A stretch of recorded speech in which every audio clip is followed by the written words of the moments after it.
At this time, I have the honor to present to you the moral leader of our nation. I have the pleasure to present to you Dr. Martin Luther King, Jr.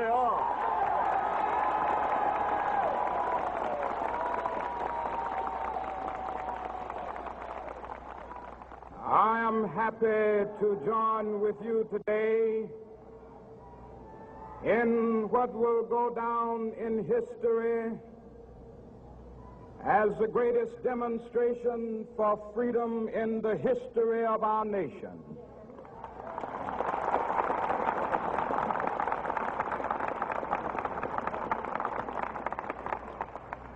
Five score years ago,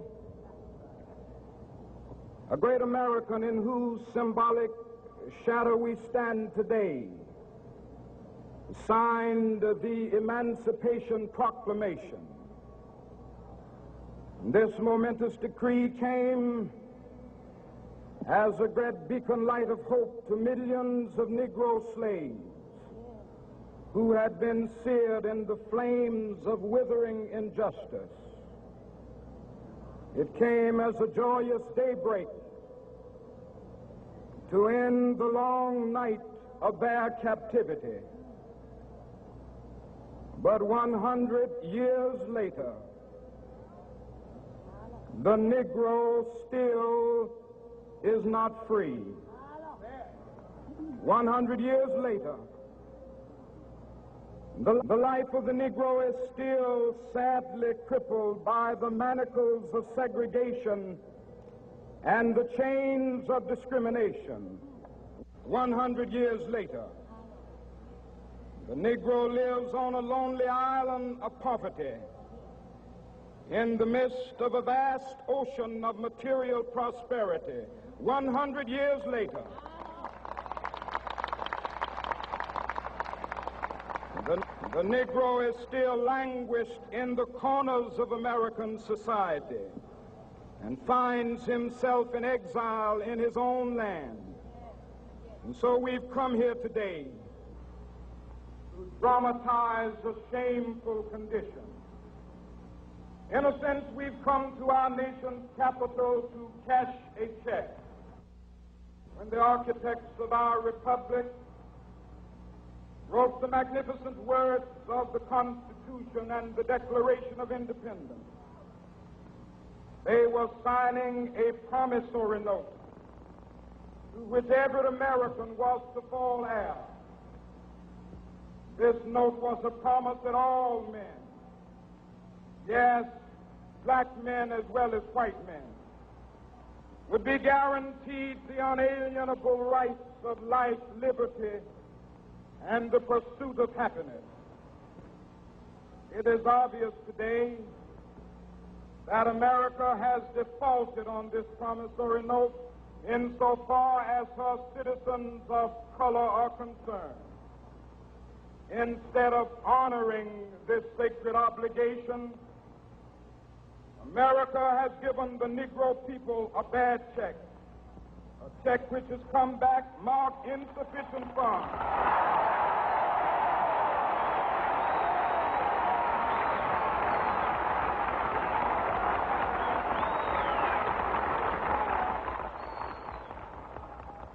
But we refuse to believe that the Bank of Justice is bankrupt.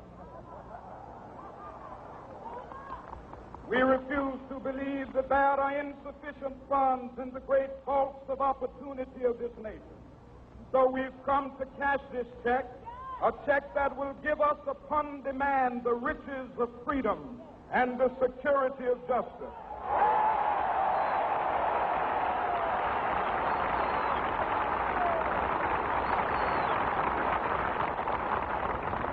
We have also come to this hallowed spot to remind America of the fierce urgency of now. This is no time to engage in the luxury of cooling off or to take the tranquilizing drug of gradualism.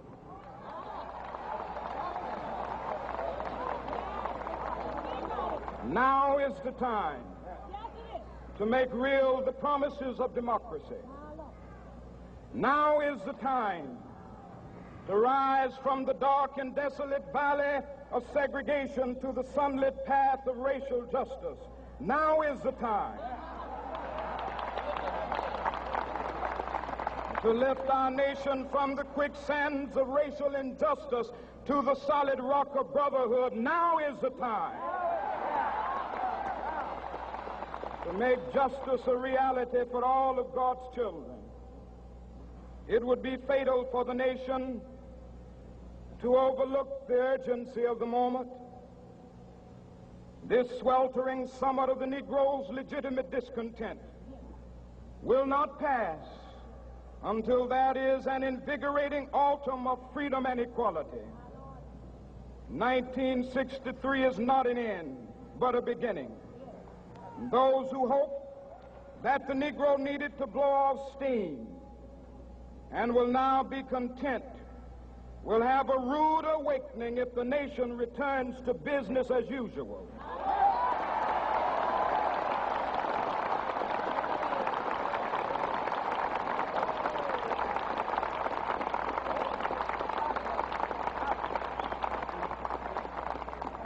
There will be neither rest nor tranquility in America until the Negro is granted his citizenship rights.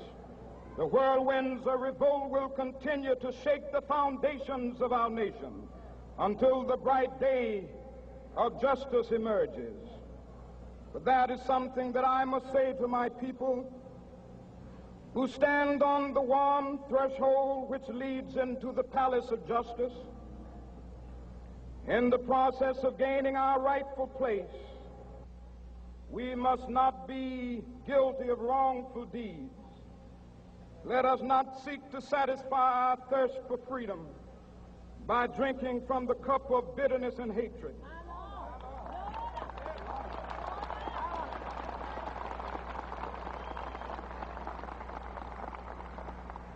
We must forever conduct our struggle on the high plane of dignity and discipline. We must not allow our creative protests to degenerate into physical violence. Again and again, we must rise to the majestic heights of meeting physical force with soul force. The marvelous new militancy which has engulfed the Negro community must not lead us to a distrust of all white people. For many of our white brothers, as evidenced by their presence here today, have come to realize that their destiny is tied up with our destiny.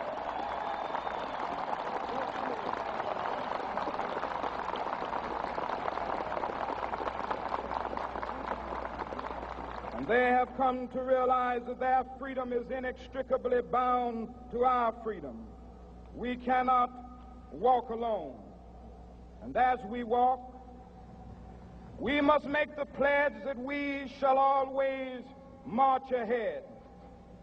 We cannot turn back. There are those who are asking the devotees of civil rights, when will you be satisfied? We can never be satisfied as long as the Negro is the victim of the unspeakable horrors of police brutality. We can never be satisfied as long as our bodies, heavy with the fatigue of travel, cannot gain lodging in the motels of the highways and the hotels of the cities.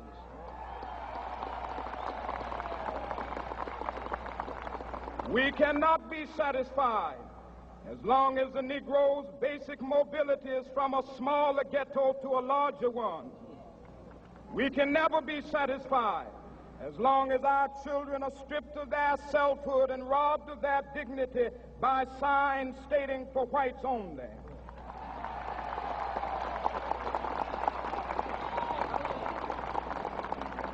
We cannot be satisfied as long as a Negro in Mississippi cannot vote and a Negro in New York believes he has nothing for which to vote.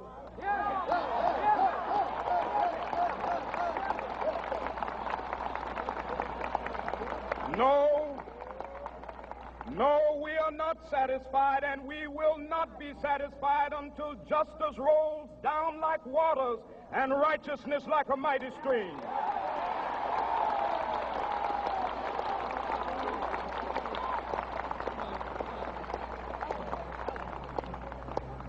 not unmindful that some of you have come here out of great trials and tribulations.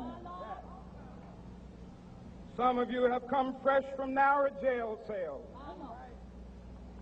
Some of you have come from areas where your quest for freedom left you battered by the storms of persecution and staggered by the winds of police brutality. You have been the veterans of creative suffering.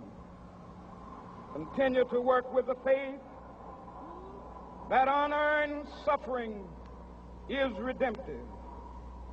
Go back to Mississippi. Go back to Alabama. Go back to South Carolina. Go back to Georgia. Go back to Louisiana. Go back to the slums and ghettos of our northern cities.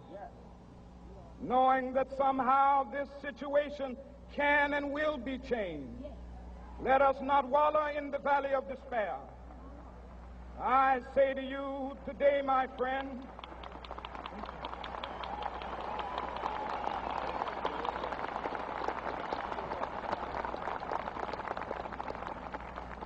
so even though we face the difficulties of today and tomorrow, I still have a dream.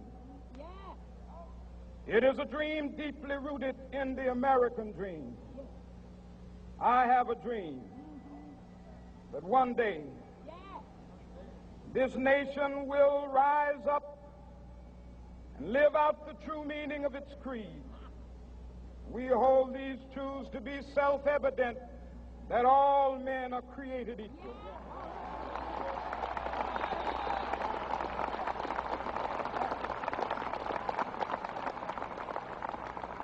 I have a dream that one day on the red hills of Georgia, the sons of former slaves and the sons of former slave owners will be able to sit down together at the table of brotherhood. I have a dream that one day, even the state of Mississippi, a state sweltering with the heat of injustice, sweltering with the heat of oppression, will be transformed into an oasis of freedom and justice. I have a dream that my 4 little children will one day live in a nation where they will not be judged by the color of their skin, but by the content of their character. I have a dream today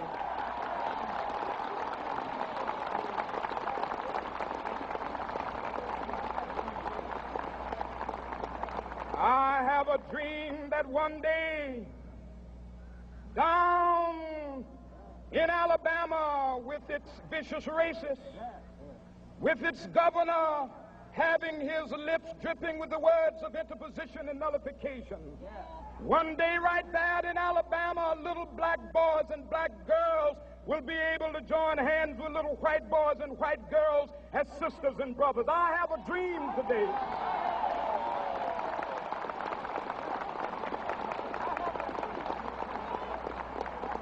I have a dream that one day every valley shall be exalted, and every hill and mountain shall be made low. The rough places will be made plain, and the crooked places will be made straight, and the glory of the Lord shall be revealed, and all flesh shall see it together. This is our hope. This is a faith that I go back to the South with. With this faith, we will be able to hew out of the mountain of despair a stone of hope. With this faith, we will be able to transform the jangling discords of our nation into a beautiful symphony of brotherhood.